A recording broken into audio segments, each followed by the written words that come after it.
Halo semuanya, perkenalkan nama saya Farhan Bayati. Saya dari Teknik Informatika, Fakultas Matematika dan Ilmu Pengetahuan Alam. NIM saya adalah 2504130082. Oke, pada video kali ini saya akan membahas salah satu topik yang sangat dekat dengan kehidupan kita sehari-hari, yaitu dampak positif dan negatif pada teknologi. Teknologi sudah menjadi bagian penting dalam kehidupan kita. Kita dapat memahami pengaruhnya, bisa memandu kita menggunakan teknologi dengan bijak dan lebih baik ke depannya. Pertama, mari kita lihat dulu dampak positif dari teknologi. Teknologi membuat komunikasi menjadi lebih baik dengan mudah dan cepat, seperti WA, Instagram, dan lain-lain. Teknologi juga bisa kita mengirimkan informasi, kita mendapat informasi dengan cepat melalui media internet atau platform-platform digital yang bisa kita lihat untuk melihat situasi terkini yang ada di sekitar kita maupun yang ada di jauh kita. Oke, teknologi juga membantu kita dalam dunia pendidikan, khususnya kita bisa belajar dari manapun melalui video pembelajaran di YouTube, e-books, platform online, kursus online kayak Ruang Guru dan lain-lain. Kita dapat mudah bagi siswa ataupun mahasiswa menjadi lebih mudah atau mengakses materi yang lebih mudah agar kita bisa lebih paham ke depannya. Sedangkan di bidang kesehatan, teknologi juga sangat berperan dalam perkembangannya. Alat-alat medis modern membantu dokter dan staf medis lainnya untuk bisa mendiagnosis penyakit lebih akurat dan memberikan saran untuk penanganan yang lebih baik. Itu juga salah satu bukti bahwa teknologi ada di bidang kesehatan.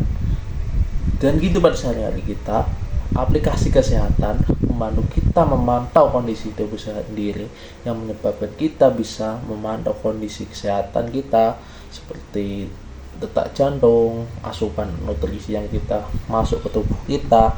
Itu juga salah satu teknologi, bukti nyata teknologi yang ada di bidang kesehatan. Selain itu, teknologi meningkatkan efisiensi kerja. Banyak pekerjaan yang dulunya memakan waktu lama sekarang bisa diselesaikan lebih cepat dengan bantuan AI, komputer, ataupun software yang mendukung lainnya. Namun, teknologi tidak hanya membawa manfaat saja, ada beberapa dampak negatif yang perlu kita perhatikan. Salah satu yang sering terjadi adalah kecanduan gadget. Ngomongin tentang dampak negatif, teknologi pasti ada aja yang terjadi dan kita nggak sadar bahwa itu ada di kehidupan kita alias di sekitar kita, masyarakat di sekitar kita, yaitu kecanduan gadget. Banyak orang menghabiskan terlalu banyak waktu di media sosial atau game hingga mengganggu konsentrasi, mengganggu waktu tidur dan produktivitas sehari-hari. Itu adalah bukti bahwa teknologi selain membawa manfaat juga membawa dampak negatif. Teknologi juga dapat mengurangi interaksi sosial secara langsung. Walaupun kita terlihat sedang terhubung melalui internet kepada orang yang jauh, namun kenyataannya banyak orang yang justru merasa semakin jauh dengan lingkungan sekitar, misal keluarga, teman terdekat. Mereka memang terhubung dengan yang jauh, tetapi mereka menjauhkan yang dekat. Selain itu, masalah privasi juga menjadi tantangan besar dalam kehidupan berteknologi. Data pribadi kita dengan bisa mudah dilacak dan disalahgunakan jika kita tidak hati-hati.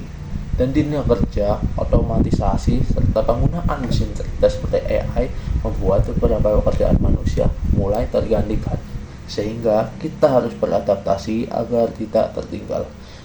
Lalu bagaimana sih cara kita menyikapi teknologi ini? Dampak teknologi negatif ini sangat terasa dalam kehidupan kita kan. Lalu gimana sih kita menyikapi ini? Kuncinya adalah literasi digital.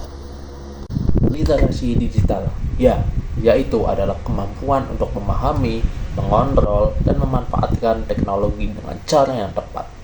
Literasi digital bukan hanya tentang bisa menggunakan HP ataupun komputer, tetapi juga tentang bagaimana kita mengambil keputusan yang bijak saat beraktivitas di dunia digital. Kita harus menggunakan teknologi dengan cerdas dan bertanggung jawab. Misalnya, kita perlu mengatur waktu penggunaan gadget agar tidak mengganggu kesehatan, tidur, ataupun aktivitas sehari-hari kita. Caranya gimana? Membatasi screen time bukan berarti melarang kita menggunakan teknologi, tetapi memberikan ruang bagi otak dan tubuh untuk beristirahat. Selain itu, kita juga bisa menjaga keamanan data pribadi kita. Di era digital ini, hampir semua aktivitas meninggalkan jejak data. Karena itu, penting untuk berhati-hati ketika kita membagikan informasi pribadi, misalnya membagikan informasi tentang alamat, kartu kredit, ataupun nomor-nomor lainnya yang bisa membahayakan privasi kita. Dan juga kita bisa memilih password yang kuat agar suatu saat akun kita jika jebol, password yang kita gunakan itu kuat dan tidak bisa ditebak oleh khalayak umum ataupun orang-orang yang tidak bertanggung jawab. Tetapi tidak kalah penting, kita harus menyeimbangkan kehidupan digital dengan kehidupan nyata. Teknologi memang membantu, tetapi interaksi langsung dengan keluarga, teman, dan lingkungan sekitar tetap dibutuhkan agar kita tidak terjebak dalam dunia virtual yang sangat beracun itu.